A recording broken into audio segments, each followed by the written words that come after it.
अगर आप उन लोगों की सलाह मानते हैं जो खुद एक साधारण जीवन जी रहे हैं, तो आपको भी वही साधारण परिणाम मिलेंगे। आप भी एक एवरेज और चुनौतियों से भरी लाइफस्टाइल जिएंगे। अधिकतर लोग अपनी तनख्वाह की प्रतीक्षा करते हुए सोमवार से शुक्रवार तक रोज 9 से 5 बजे तक काम करते हैं। अपने वीकेंड को वह नेटफ्लिक्स देखते हुए या वीडियो गेम्स खेलते हुए गुजारते हैं। वह पैसा बचाने की कोशिश करते हैं और एक आरामदायक रिटायरमेंट की कामना करते हैं। अधिकतर लोग यह उम्मीद करते हैं कि उनकी मेहनत का फल उन्हें 50 साल बाद मिलेगा। हालांकि वे अपनी जिंदगी का अधिकांश समय उस काम को करते हुए बिताते हैं जो उन्हें बिल्कुल पसंद नहीं होता।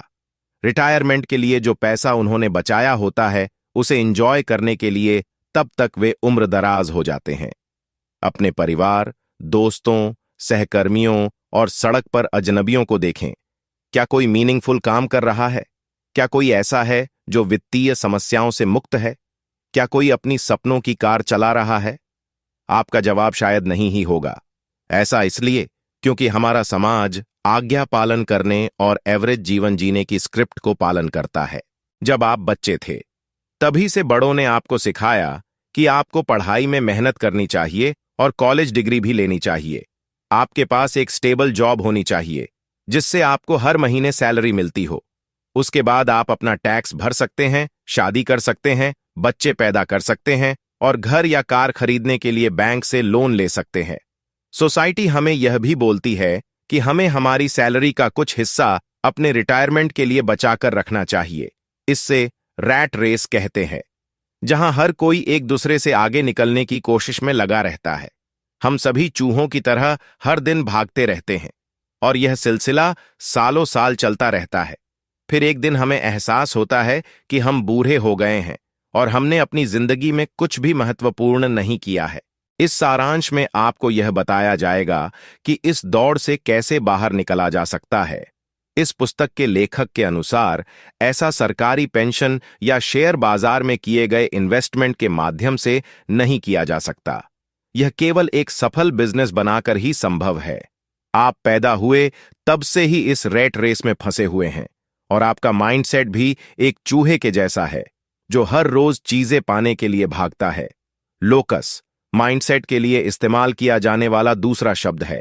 आपको वेज लोकस और सैलरी लोकस से आगे बढ़कर प्रॉफिट लोकस की तरफ जाना ही होगा।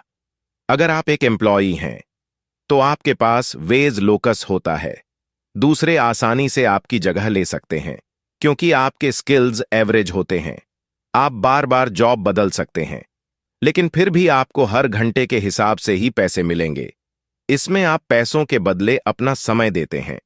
आपकी कंपनी आपको सिस्टम के एक ऐसे कंपोनेंट की तरह समझती है जिसकी जगह किसी और को भी रखा जा सकता है। ठीक वैसे ही आप भी ऐसे जॉब ढूंढते रहते हैं। अगर कोई दूसरी कंपनी आपको ज्यादा पैसे देती है, तो आप तुरंत उस मौके का फायदा उठा लेते हैं। अगर आप एक डेंटिस्ट या इंजीनियर के जैसे प्रोफेशनल हैं, तो आपके पास सैलरी लॉकर्स होता है। आपके पास एक स्पेशल स्किल होती है जिसे आपको हर साल अपग्रेड करते रहना होगा, नहीं तो आप एक ही सैलरी पर अटके रहेंगे। अपने करियर में आगे बढ़ने के लिए, ज्यादा से ज्यादा सर्टिफिकेट पाने के लिए आपको पोस्ट ग्रेजुएट स्किल्स सीखनी होगी। प्रोफेशनल लोग अपने स्किल्स को इंप्रूव करके हर साल अपनी सैलरी बढ़ाने का गोल रखते हैं। एम्प्लॉयर्स के साथ अगर चीजें सही ना हो तो चांस हैं कि वह गरीब हो जाएंगे। वहीं अगर प्रोफेशनल्स के साथ चीजें सही न हो तो वह एवरेज बन जाएंगे। अब चलिए प्रॉफिट लॉकर्स की तरफ चलते हैं। ये एंटरप्रेन्योर्स का माइंडसेट होता है। ये वैल्यू क्रिएटर्स होते हैं जो अपने प्रोडक्ट के नेट परसीव्ड वैल्यू के जरिए कमाते हैं। प्रॉफिट वह दूसरा शब्द है जो नेट परसीव्ड वैल्यू या एनपीवी के लिए इस्तेमाल किया जाता है। ये प्रोडक्शन में लगे खर्चे और कस्टमर से मिलने वाली वैल्यू के बीच का अंतर होता है। एग्जाम्पल के लिए मान लीजिए कि आप एक नया गैजेट बनाते हैं जिसे लॉन्च करने में $20 लगेंगे।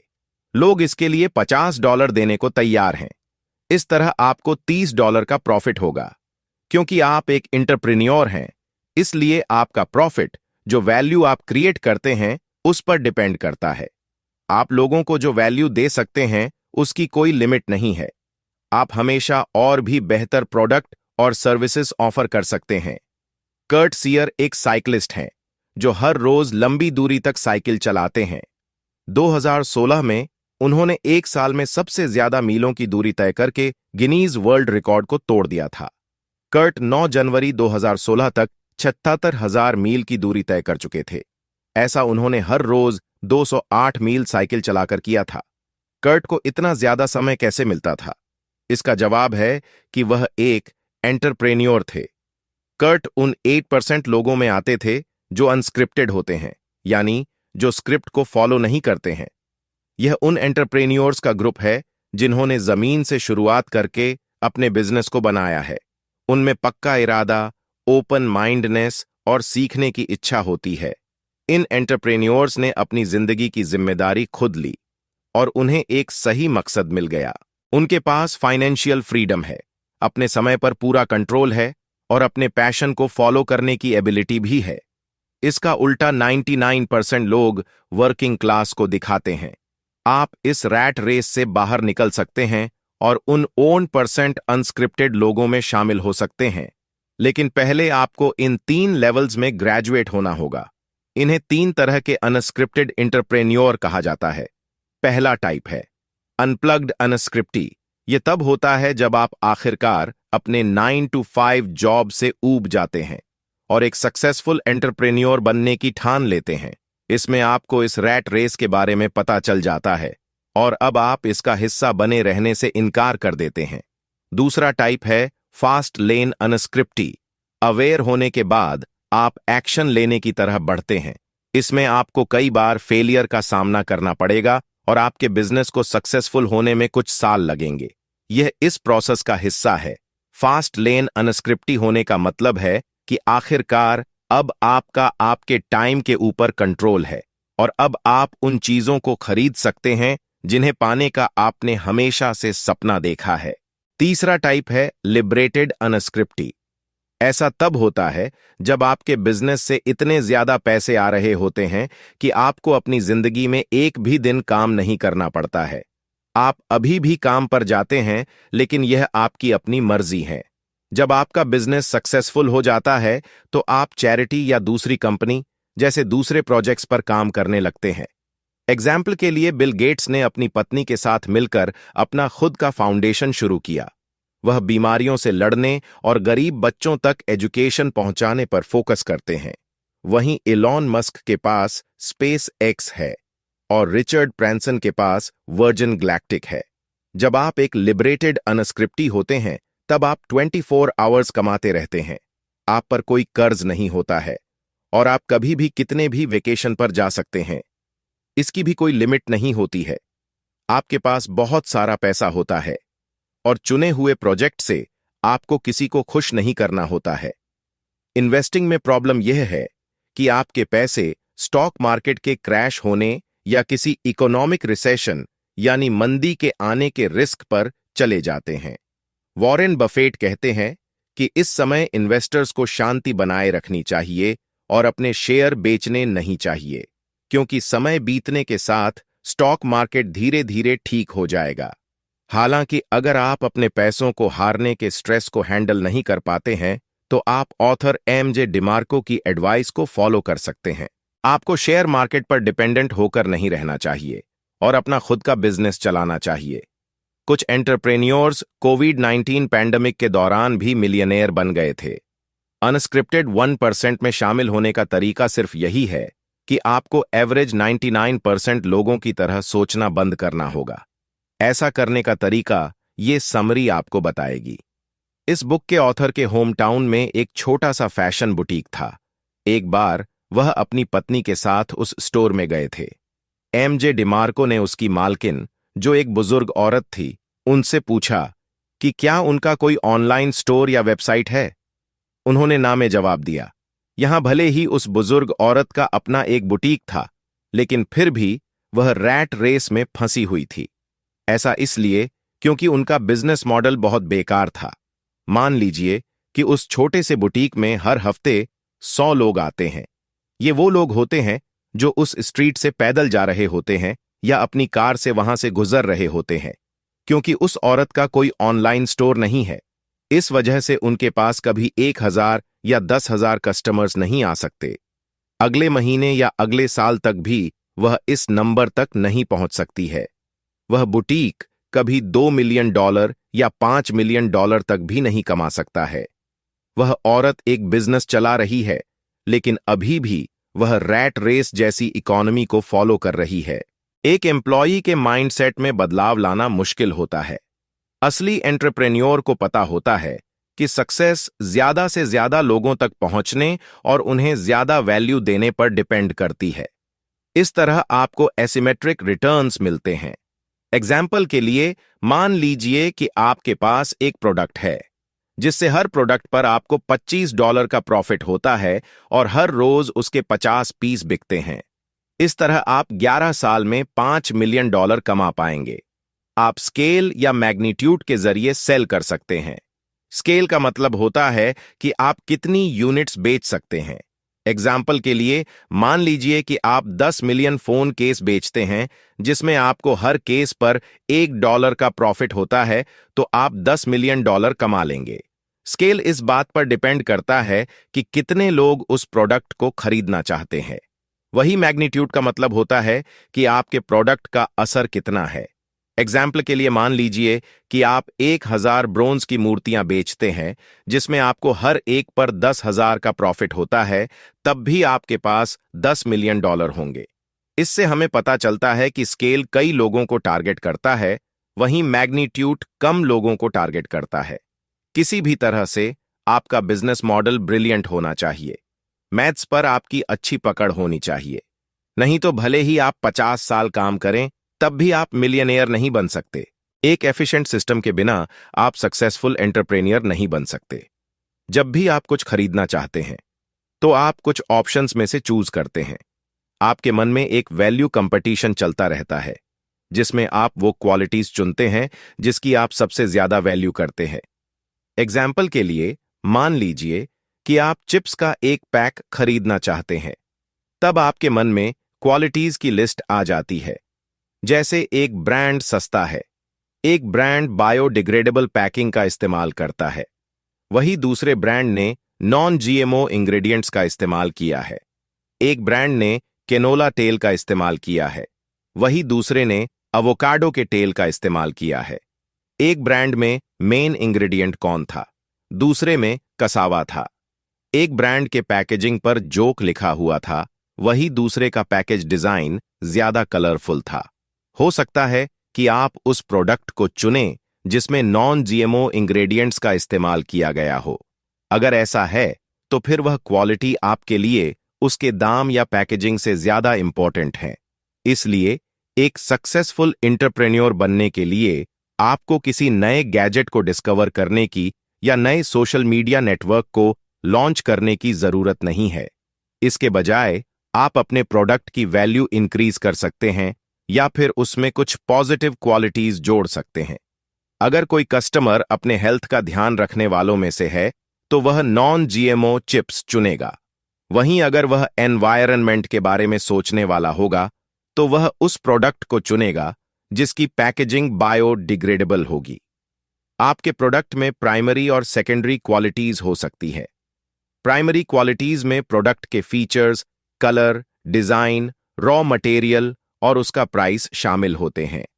वहीं सेकेंडरी क्वालिटीज में प्रोडक्ट की मार्केटिंग शामिल होती है। इसमें कंपनी की स्टोरी, शिपिंग, रिटर्न की policy, customer service, product reviews, social media presence शामिल होते हैं। सबसे अच्छा या सही प्राइस होने के कई फायदे हैं। हालांकि कस्टमर्स मेनली प्रोडक्ट के इमोशनल अपील की वजह से उसे खरीदते हैं। ये इससे कनेक्ट होता है कि उस प्रोडक्ट की वजह से उन्हें कैसा महसूस होता है या वो ब्रांड किस चीज में विश्वास करता है। कुछ ब्रांड्स जिनकी इमोशनल अपील ज्यादा होती है, वह ज्यादा प्राइस की डिमांड कर सकते हैं। इसके कुछ एग्जाम्पल हैं एप्पल, फरारी और लुइस वुइटन। वैल्यू स्केल एक तरीका है जिसके जरिए आप अपने प्रोडक्ट को कॉम्पिटिटर्स से हट कर दिखाते हैं। इसके लिए आपको 2 या 2 से ज्यादा क्वालिटीज को पॉजिटिव तरीके से स्कू करना होगा। अगर आप एक प्रोडक्ट में 4 या 4 से ज्यादा पॉजिटिव क्वालिटीज मिलाकर बेचते हैं तो आप कई प्रोडक्ट्स को सेल कर पाएंगे। वैल्यू 5 टाइप के होते हैं। पहला है ट्रू वैल्यू, यानी असली वैल्यू। यह आपके प्रोडक्ट द्वारा दिया जाने वाला वो वैल्यू है जो तब मिलता है जब उसे सही तरीके से इस्तेमाल किया जाता है। एग्जाम्पल के लिए, मान लीजिए कि आप पानी की एक बोतल खरीदते हैं और वो पानी आपकी प्यास बुझा देता है, या आप कोई बुक खरीदते हैं और उसे पूरी पढ़ते हैं। दूसरा है यूटिलिटी वैल्यू। यह इस पर बेस्ड है कि कस्टमर उस प्रोडक्ट को कैसे इस्तेमाल करता है। एग्जाम्पल के लिए, मान लीजिए कि आपने जो बुक खरीदी थी उसे आप पूरा नहीं पढ़ पाए। उसके कुछ चैप्टर्स पढ़ने के बाद आपने उसे पढ़ना बंद कर दिया क्योंकि आपको उसमें बताए गए आइडियाज पर भरोसा नहीं था। वहीं अगर आप इस समरी की original book the great rate escape को पूरा पढ़ लेते हैं और उसके लेसन को अप्लाई भी करते हैं तो उसकी यूटिलिटी वैल्यू उस बुक के ट्रू वैल्यू से मैच करेगी। तीसरा टाइप है रिलेटिव वैल्यू। इसका मतलब होता है मार्केट में आपके कॉम्पिटिटर्स के मुकाबले में आपके प्रोडक्ट की ट्रू वैल्यू क्या है। एग्जाम्पल के लिए, मान लीजिए कि आप टी शर्ट बेचते हैं, हालांकि कई मिलियन एंटरप्रेन्योर्स भी वही सेम काम करते हैं। अगर आपके पास ऑफर करने के लिए कुछ अलग नहीं होगा तो आप रिलेटिव वैल्यू में फेल हो जाएंगे। चौथा टाइप है सरप्लस वैल्यू। यह तब होता है जब आप कोई कमोडिटी प्रोडक्ट सेल करते हैं और दूसरों से कम दाम ऑफर करने के लिए लड़ते हैं। जब सारे प्रोडक्ट्स एक जैसे होते हैं तब कस्टमर्स उस प्रोडक्ट को चुनते हैं जिसका दाम सबसे कम होता है। आखिरी टाइप है परसीव्ड वैल्यू। इसका मतलब होता है आपके प्रोडक्ट का ट्रू वैल्यू और साथ ही आपकी मार्केटिंग। इसमें आपके प्रोडक्ट के साथ उसकी labelling, packing, advertising, brand, message वगैरह शामिल होते हैं। कस्टमर्स आपके प्रोडक्ट के बारे में उनकी परसीव्ड वैल्यू की वजह से उसे खरीदते हैं। उन्हें उम्मीद होती है कि आप मार्केटिंग करते वक्त जो वादा करते हैं आप वैसा ही प्रोडक्ट डिलीवरी करेंगे। स्कैमर्स यानी धोखेबाज लोग बहुत ज्यादा देने का प्रॉमिस करते हैं और बहुत कम डिलीवर करते हैं। आप उनके जैसा नहीं बनना चाहेंगे। आपको ट्रू वैल्यू, रिलेटिव वैल्यू और परसीव्ड वैल्यू का परफेक्ट कॉम्बिनेशन बनाने का गोल रखना चाहिए। आपका प्रोडक्ट दूसरों के प्रोडक्ट से हटकर होना चाहिए। आपने उस प्रोडक्ट के बारे में जो वादा किया था उसे वैसा ही डिलीवर करना चाहिए और अपने कस्टमर की प्रॉब्लम को सॉल्व करना चाहिए। ऑथर, जो लोग एंटरप्रेन्योर बनना चाहते हैं उन्हें बताते हैं कि मेरे पास 3 बिजनेस आइडियाज हैं, लेकिन उनमें से कोई भी सेंट्स के प्रिंसिपल्स को पूरा नहीं करता है। पहले वाले में एंट्री की कमी है, दूसरे में स्किल की कमी है और तीसरे में एंट्री और स्किल दोनों की कमी है। तो मुझे क्या करना चाहिए? प्रॉब्लम यह है कि ये ऐसे लोग कुछ भी नहीं करते हैं। वह कभी अपने बिजनेस के आइडियाज को ट्राई नहीं करते हैं। आपको मार्केट से जुड़ना चाहिए या लोगों को चीजें सेल करना शुरू करना चाहिए। जो लेसन्स आप अपने पहले कस्टमर से सीखेंगे वो आपको इंप्रूव करने में, आगे बढ़ने में और बेहतर मौके पाने में आपकी मदद करेंगे। जब आप शुरुआत करते हैं तो आपको छोटी छोटी जीत के ऊपर ध्यान देना चाहिए। यह आपकी पहली कमाई होती है। एग्जाम्पल के लिए, मान लीजिए कि आपने एक थ्रिफ्ट स्टोर से एक एंटीक आइटम खरीदा और फिर उसे साफ करके अपग्रेड कर दिया। फिर आपने उस आइटम को बेच दिया और आपको $50 का प्रॉफिट हुआ। या फिर आप पेंट करके कुछ बना सकते हैं, अपने आर्ट वर्क को बेच सकते हैं।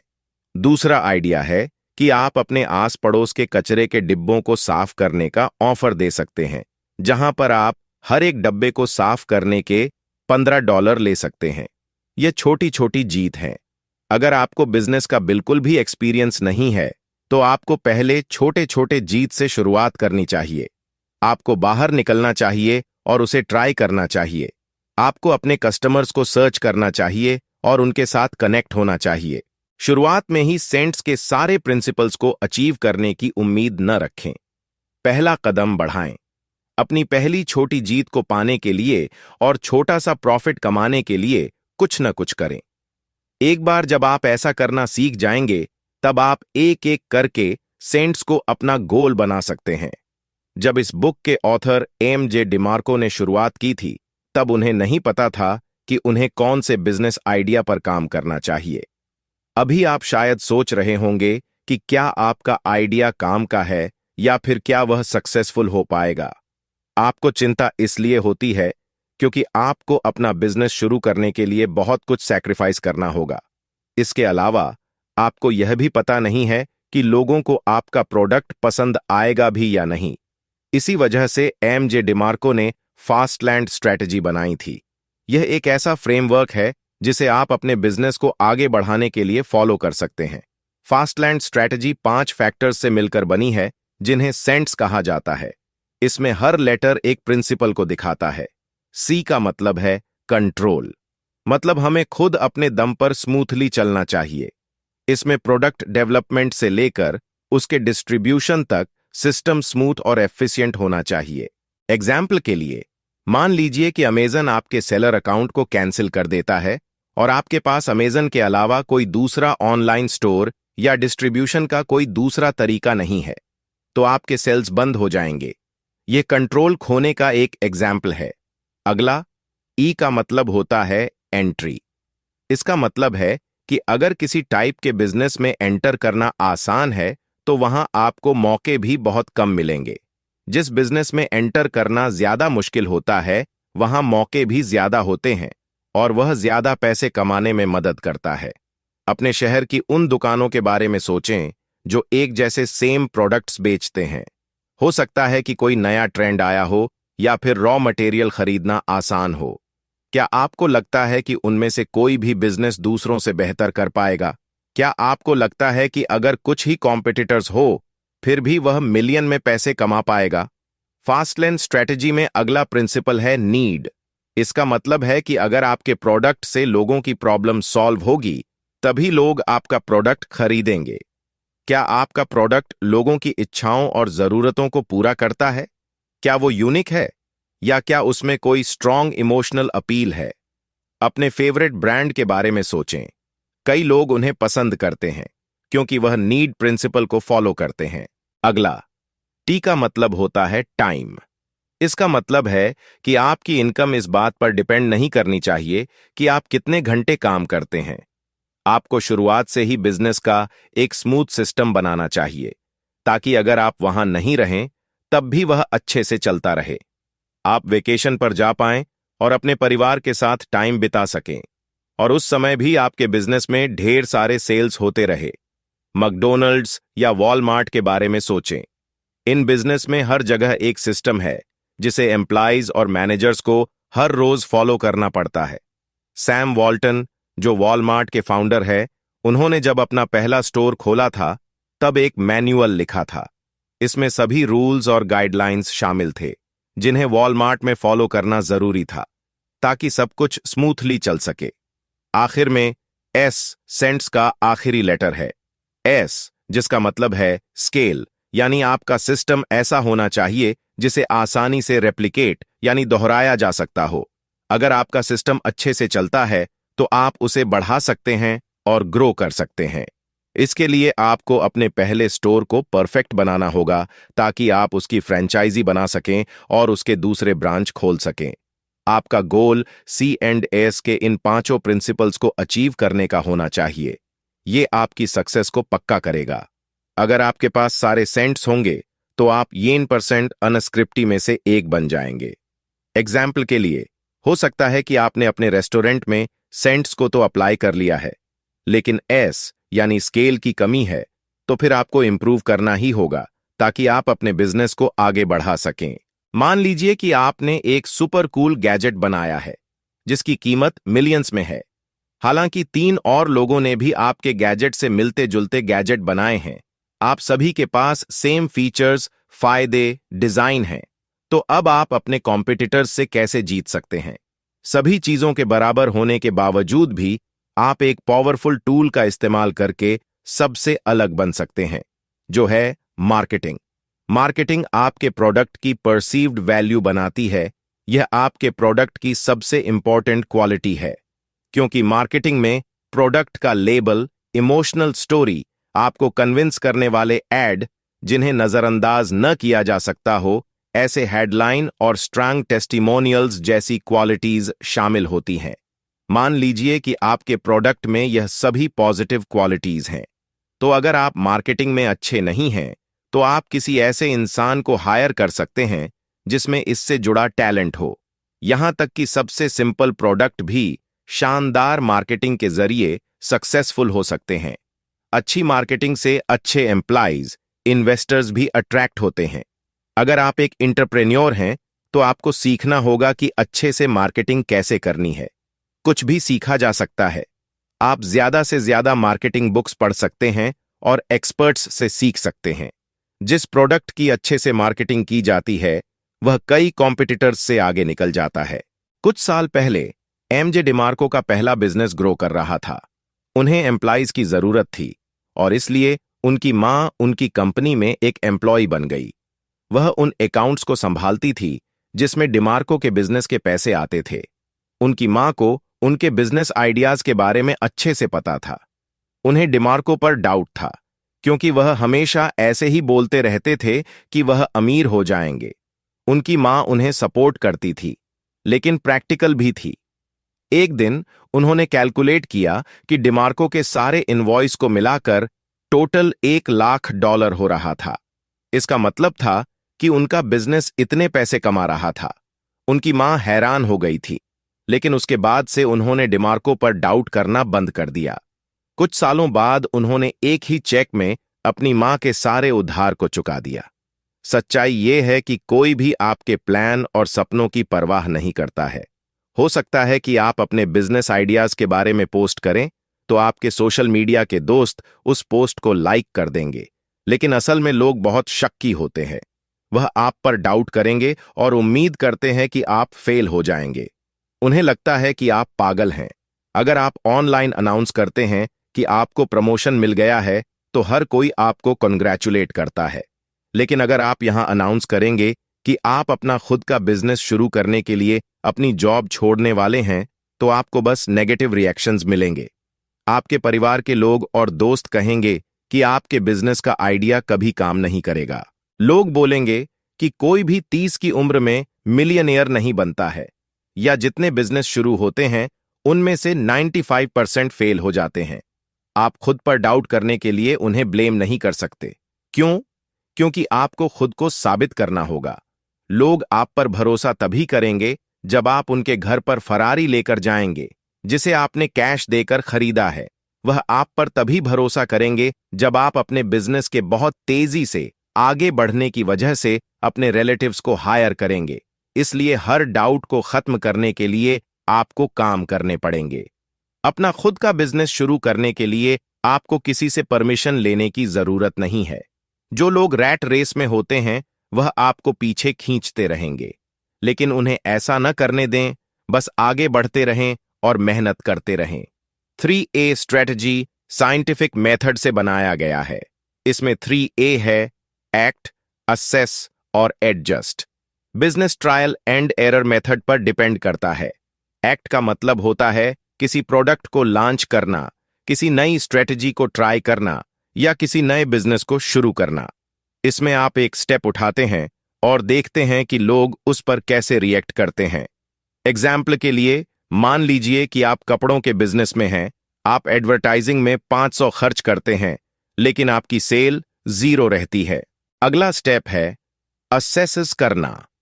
आपका एड काम नहीं आया, इसलिए आपको इसकी वजह पता करनी होगी। क्या आपके प्रोडक्ट में कोई कमी है? क्या आपके एड में कोई गलती है? क्या आपकी वेबसाइट असरदार नहीं है? क्या आपको अपने ब्रांड को इंप्रूव करने की जरूरत है? क्या आपको अपने टारगेट मार्केट के बारे में और ज्यादा जानने की जरूरत है? आखिर में आपको एडजस्ट करना होगा। अब आपको प्रॉब्लम और उनकी वजहों के बारे में पता है, तो अब आपको उसके सॉल्यूशन के साथ एक्सपेरिमेंट करना चाहिए।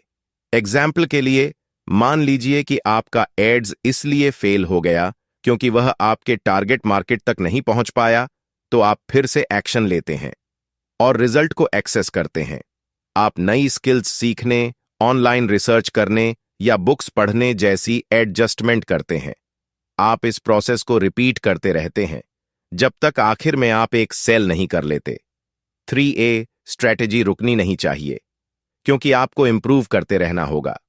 सेल्स होने के बाद आपका अगला सवाल हो सकता है कि मेरे वेबसाइट पर कन्वर्शन रेट कम क्यों है या कुछ कस्टमर्स रिफंड क्यों मांग रहे हैं। 3A स्ट्रैटेजी की वजह से हो सकता है कि आप जो बिजनेस चाहते थे उससे कुछ अलग हो जाए। एग्जाम्पल के लिए, अमेजन की शुरुआत एक ऑनलाइन बुक स्टोर की तरह हुई थी। पेपाल ईबे यूजर्स के लिए एक पेमेंट मेथड की तरह शुरू हुआ था। रिजल्ट्स आपको जहां ले जाते हैं वहां जाने से आपको खुद को रोकना नहीं चाहिए। अगर आप एक्शन लेते रहेंगे, एक्सेस करते रहेंगे और एडजस्ट करते रहेंगे तो आपको पता चल जाएगा कि लोगों को क्या चाहिए और आप ज्यादा से ज्यादा सेल कर पाएंगे। हमेशा फीडबैक को सुने और अपने आप को इंप्रूव करते रहें। आपको मार्केट के डिमांड के हिसाब से एडजस्ट करना होगा सक्सेसफुल होने के लिए। आपका बिजनेस जितने ज्यादा हो सके उतने ज्यादा लोगों तक पहुंचना चाहिए। आपके प्रोडक्ट के मार्केट साइज को टेम या टोटल एड्रेसेबल मार्केट भी कहा जाता है। अगर आपका टेम बड़ा होगा, आप ज्यादा पैसे कमा पाएंगे। इसे पानी के सोर्स की तरह समझे। आप अपने शहर में मौजूद कस्टमर्स को तालाब से कंपेयर कर सकते हैं। आपके स्टेट में आपके जितने कस्टमर्स मौजूद हैं उन्हें आप लेक से कंपेयर कर सकते हैं। एक नदी आपके देश में आपके जितने कस्टमर्स हैं उन्हें दिखाता है, वहीं एक समुद्र पूरी दुनिया में आपके जितने कस्टमर्स हैं उन्हें दिखाता है। एमजे डिमार्को का कहना है कि जितना बड़ा स्कोप होता है उतना बेहतर होता है। आपके बिजनेस का टेम पता करने के लिए 3 सवाल हैं। पहला, अगर जियोग्राफी की प्रॉब्लम न हो तो कितने लोगों को आपके प्रोडक्ट में वैल्यू दिखेगी। दूसरा, कॉन्सेप्ट जो आपको पता होना चाहिए वह है TUM यानी टोटल अनरीचेबल मार्केट। एग्जाम्पल के लिए, मान लीजिए कि आप एक इंडियन रेस्टोरेंट खोलना चाहते हैं। आपके TUM में दुनिया के वो सभी लोग आएंगे जिन्हें इंडियन खाना पसंद है।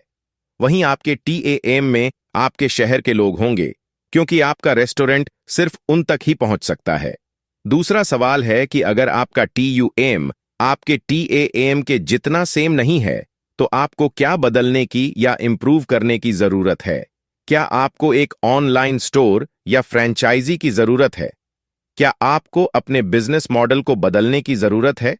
तीसरा सवाल है कि क्या आप अपने TAM तक पहुंच सकते हैं? एमजे डिमार्को कहते हैं कि शुरुआत में छोटी ऑडियंस के मुकाबले बड़ी ऑडियंस को टारगेट करना बेहतर होता है। याद रखें कि TUM का मतलब होता है टोटल अनरीचेबल मार्केट, वहीं TAM का मतलब होता है टोटल एड्रेसेबल मार्केट। एग्जाम्पल के लिए सबसे अच्छा सिनेरियो ये होगा कि आपके इंडियन रेस्टोरेंट के कई ब्रांच या फ्रेंचाइजेस हो। लेकिन अगर आप ऐसा नहीं कर सकते हैं तो आप ऑनलाइन इंडियन हर्ब्स और मसाले बेच सकते हैं। आप एक इंडियन कुकबुक भी बेच सकते हैं और उससे पूरी दुनिया में शिप करवा सकते हैं। इस तरह आपके ऊपर अपने TUM बस की वजह से कोई लिमिट नहीं होगी। दूसरा एग्जाम्पल है एमजे डिमार्को की पब्लिशिंग कंपनी। वह अमेरिका के बाहर के पब्लिशर्स को बुक के लाइसेंस बेचते हैं। वह उनकी बुक्स को फॉरेन लैंग्वेज में ट्रांसलेट करते हैं और ऐसे एंटरप्रेन्योर्स को बेच देते हैं जो इंग्लिश नहीं बोलते। डिमार्को की दुनिया भर में 30 से भी ज्यादा फॉरेन पब्लिशर्स के साथ पार्टनरशिप है। इसलिए आपको बड़ा गोल रखना चाहिए और बड़े टेम को टारगेट बनाना चाहिए। यही असिमेट्रिक रिटर्न्स पाने का तरीका है। इसका मतलब है कि आपके ऊपर जियोग्राफी या दूसरी बाउंड्रीज की कोई लिमिट नहीं होती है। एक इंडियन रेस्टोरेंट हर साल $42,000 तक कमा सकता है, लेकिन जो कंपनी दुनिया भर में इंडियन मसाले बेचती है वह हर महीने $42,000 कमा सकती है। रैट रेस से बाहर निकलने के लिए हमें एक नई दिशा की जरूरत होती है। हम सभी एक निर्धारित स्क्रिप्ट का पालन करते हैं, जिसमें शामिल है शिक्षा, उपभोक्तावाद, जिम्मेदारियां, अज्ञानता, वादे और टैक्स। इस स्क्रिप्ट से आजाद होने के लिए खुद का बिजनेस शुरू करना बहुत महत्वपूर्ण है। हमने उन 1% अनस्क्रिप्टेड लोगों के बारे में भी सुना है जिन्होंने अपने रास्ते खुद बनाए। बिजनेस में सफल होने के लिए आपको कई महत्वपूर्ण प्रिंसिपल्स को अपनाना होगा। इन्हें हम सेंट्स फ्रेमवर्क कहते हैं। सेंट्स का मतलब है ज्ञान, कंट्रोल का नियम। आपको अपने बिजनेस पर पूरा कंट्रोल होना चाहिए। डू पॉइंट एंट्री का नियम। बिजनेस में प्रवेश करना आसान नहीं होना चाहिए ताकि कंपटीशन कम हो। नीड का नियम, आपका उत्पाद या सेवा एक रियल जरूरत को पूरा करना चाहिए। टाइम का नियम, आपका बिजनेस समय के साथ बढ़ना चाहिए। स्केल का नियम, आपका बिजनेस बढ़ा और विस्तारित होने के लिए एबल होना चाहिए। पहली बिक्री करने के लिए छोटी छोटी जीत से शुरुआत करें। मार्केटिंग का सही उपयोग करके आप अधिक मुनाफा कमा सकते हैं। आपने टोटल एड्रेसेबल मार्केट और टोटल अनरीचेबल मार्केट के बारे में जानकारी हासिल की। आपके व्यवसाय को जियोग्राफी या अन्य कारणों से सीमित नहीं होना चाहिए। ऊंचे लक्ष्यों को हासिल करने का एकमात्र तरीका है कि आप असिमेट्रिक रिटर्न्स की ओर ध्यान दें। ज्यादा से ज्यादा ग्राहकों तक पहुंचने के लिए इंटरनेट और ऑनलाइन प्लेटफॉर्म का उपयोग करें। आपने 3A स्ट्रेटजी के बारे में भी सीखा, जिसका मतलब है एक्ट, असेस और एडजस्ट। एक्ट, अपने आइडिया को अमल में लाएं। असेसेस, अपने फेलियर और ग्राहकों के फीडबैक का मूल्यांकन करें। एडजस्ट, अपने व्यवसाय को सुधारें और आवश्यक परिवर्तन करें। आपको अपने असफलताओं से और ग्राहकों के फीडबैक से सीखना चाहिए। हमेशा अपने आप को और अपने व्यवसाय को बेहतर बनाने का प्रयास करें। आप एक एंटरप्रेन्योर बन सकते हैं, चाहे आप कोई भी हो। अगर आपके पास एक प्रभावी समाधान है तो लोग आपके उत्पाद को जरूर खरीदेंगे। ये रही MJ डेमार्को की आखिरी सलाह।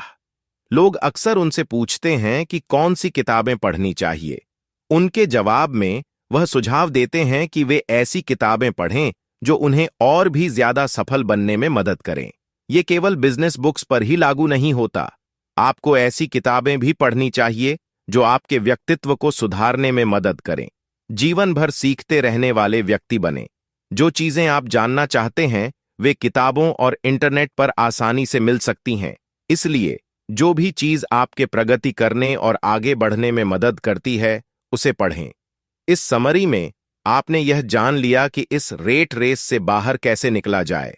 उम्मीद है कि अब आप स्वतंत्रता पाने और असाधारण बनने के अवसरों का लाभ उठाएंगे। हम सफल जीवन के लिए प्रतिदिन एक ऑडियो अपलोड करते हैं। यदि आप अपने जीवन में सफल होना चाहते हैं, यदि आप अपने लक्ष्यों को प्राप्त करना चाहते हैं, आप चैनल को सब्सक्राइब कर सकते हैं और हर दिन सफलता के मंत्र सीख सकते हैं। धन्यवाद।